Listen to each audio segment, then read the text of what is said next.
जिसका नाम है द्वंद्व समास। द्वंद्व समास को पहचानने का एक आसान तरीका ये है कि द्वंद्व समास का जो समस्त पद होता है और समास विग्रह होता है वो दोनों एक दूसरे से विपरीत जाते हैं, यानी ऑपोजिट जाते हैं। कैसे जाते हैं, पहले परिभाषा से समझेंगे, फिर उदाहरण के द्वारा। द्वंद्व समास उसे कहते हैं जैसे कि द्वंद्व समास जिस समस्त पद में पहला एवं दूसरा दोनों पद प्रधान हो उसे द्वंद्व समास कहते हैं। पहला एवं दूसरा दोनों प्रधान है उसे द्वंद्व समास कहते हैं। उसको जानने के लिए समास विग्रह के समय पूर्व पद तथा उत्तर पद दोनों जुड़ने वाले योजक शब्द, यानी इन दोनों को जोड़ने वाले, कैसे जोड़ने वाले, तो जैसे कि या, और, तथा, व, एवं, अथवा, और, या आदि शब्दों का प्रयोग किया जाता है उसको द्वंद्व समास का योजक शब्द कहा जाता है। ठीक है। समस्त पद में जैसे दिया है अपना, या पराया, पाप पुण्य तो पाप और पुण्य, तो दोनों ऑपोजिट जा रहे, अपना पराया, पाप पुण्य, नर नारी, नर और नारी, नदी नाले, नदी और नाले, धन दौलत तो धन और दौलत। और कहीं ना कहीं ज़्यादातर शब्द आपको विपरीत शब्द देखने को मिलेंगे, उसको द्वंद्व समास में लिए जाते हैं। जैसे उसको जानने के लिए हमें यहाँ पे सूचित किया गया है कि इसमें दो पद प्रधान होते हुए भी एक दूसरे के विपरीत अर्थ प्रकट करते हैं। विपरीत अर्थ, दोनों प्रधान है फिर भी एक दूसरे के विपरीत शब्द का अंदर समावेश होता है। ये शब्द योजक चिन्ह द्वारा लिखे जाते हैं, योजक के द्वारा लिखे जाते हैं। योजक यानी क्या, तो जो ऊपर हमें दिया वैसे ये योजक है, ये वाले योजक शब्द से जुड़े हुए हैं।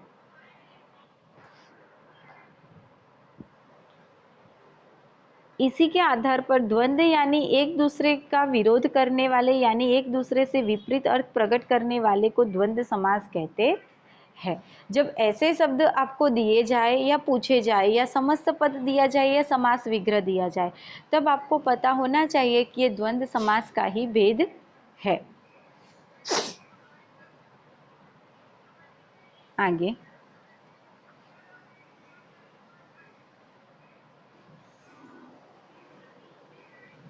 कर्मधारय समास, जिस समस्त पद के दोनों पद एवं विशेषण विशेष्य या उपमान उपमेय का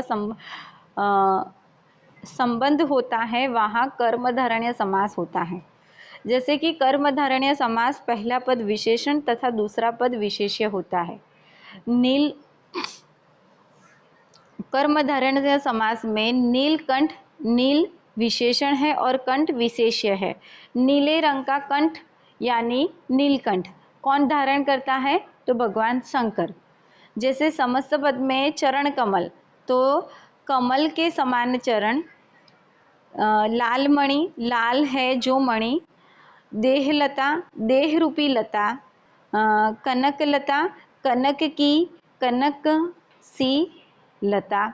तो यहाँ पे जब आपको एक पद जो होता है, पहला पद वो विशेषण होता है और दूसरा पद जो होता है वो विशेष्य होता है, तब कर्मधारय समास बनता है।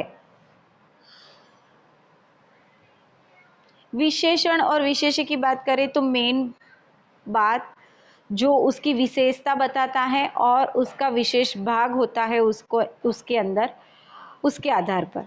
कर्मधारय समास में समस्त पद का विग्रह करते समय जैसे कि रूपी के समान जो शब्दों से तुलना की जाती है, यानी उन शब्दों के बीच में ऐसे योजक शब्द आते हैं उसको, जैसे कि कमल फिर के समान चरण, कमल के समान चरण यानी कमल रूपी चरण या कमल चरण। फिर देहलता, देह रूपी, या तो फिर आएगा आपको है जो,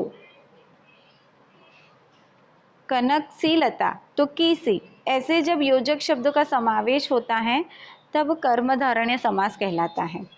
इसकी विशेषता बताई जाती है कि किसी से तुलना की जाती है। क्या है कि एक जो पूर्व पद होता है उसकी तुलना दूसरे पद से, दूसरे पद की तुलना पहले पद से की जाती है, वो कर्मधारय समास में समावेश होता है।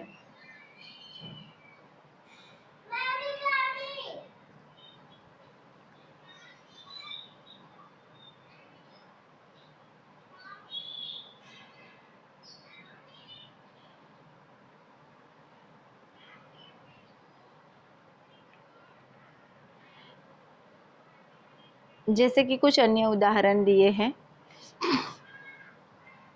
इसमें एक पद उपमान जिससे उपमा दी जाती है और दूसरा पद उपमेय जिसकी उपमा दी जाती है होता है। कहने का मतलब एक पद जो होता है वो उपमान होता है जिसकी उपमा दी जाती है, उसके बारे में कहा जाता है, जबकि दूसरा पद जो होता है वो उपमेय होता है जिसकी उपमा दी जाती है, वो उसके बारे में बताया जाता है। जैसे कि मुख चंद्र, तो चंद्र के समान मुख, मुख के समान चंद्र नहीं होता लेकिन चंद्र के समान मुख जरूर होता है। नरसिंह, सिंह के समान नर, सिंह नर है, मनुष्य है, लेकिन उसके अंदर जो है वो सिंह के समान है, उसके अंदर जो बल है या तो उसका बिहेवियर है या उसका व्यक्तित्व है वो सिंह के समान है, निडरता पूर्वक। वचनामृत, वचन रूपी अमृत, वचन आपके ऐसे होगे जो अमृत रूपी होगे, आप घूम फिर नहीं जाओगे, ऐसे को कहा जाएगा वचनामृत। यानी यहाँ पे आपको उपमान और उपमेय के आधार पर ही लेना है। दूसरे पद को उपमेय दे देना यानी पहला कर देना है और पहले पद को दूसरा कर देना है, लेकिन इसके बीच जो योजक शब्द रहेंगे वो के समान, के रूपी या जो आएंगे योजक शब्द जब समास विग्रह करोगे तब। छठा भेद,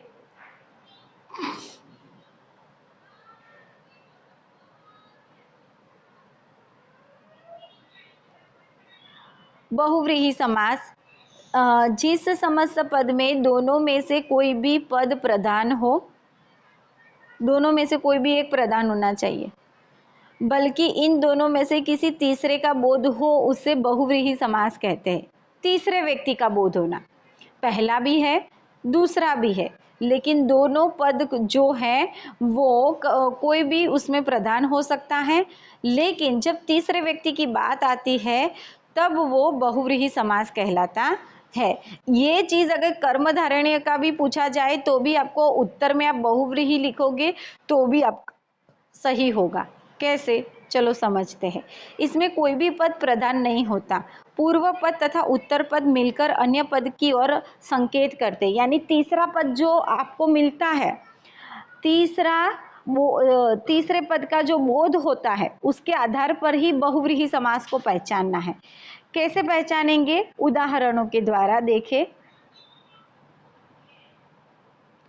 जैसे कि चक्रधार, चक्र को धारण करने वाला अर्थात विष्णु, ये तीसरा पद हुआ। विष्णु क्या है, वो तीसरा बोध हुआ, तो इससे ही पहचानना है। श्वेतांबर, श्वेत है अंबर यानी वस्त्र जिसका वह है सरस्वती।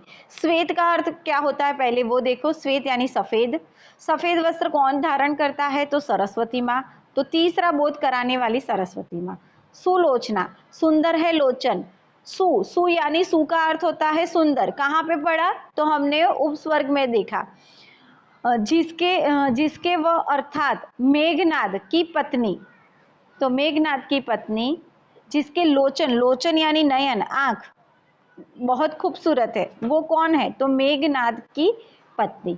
मृत्युजय, मृत्यु को जीता है जिसने, वो है शिव।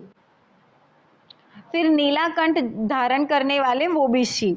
तो यहाँ पे मैंने आपको पहले भी बता दिया कि जब आपको कोई कंफ्यूजन लगे तब बहुव्रीहि समास का ही आप ऑप्शन चुनोगे तो भी वो सही होगा, भले कर्मधारण्य का है तो भी, क्योंकि तीसरा बोध जो कराता है वो बहुव्रीहि में कराता है और उसी के आधार पर उसको माना जाता है। निशाचर, निशा में चरण करते हैं जो अर्थात राक्षस, निशा यानी रात्रि, विचरण यानी घूमना, और कौन रात में घूमता है, तो राक्षस। गिरिधर, गिरि यानी पहाड़, पर्वत, धारण यानी धारण करने वाला, वो कौन? तो भगवान श्री कृष्ण, जिन्होंने अपनी एक ही छोटी उंगली पे पूरे पहाड़ को उठाया था।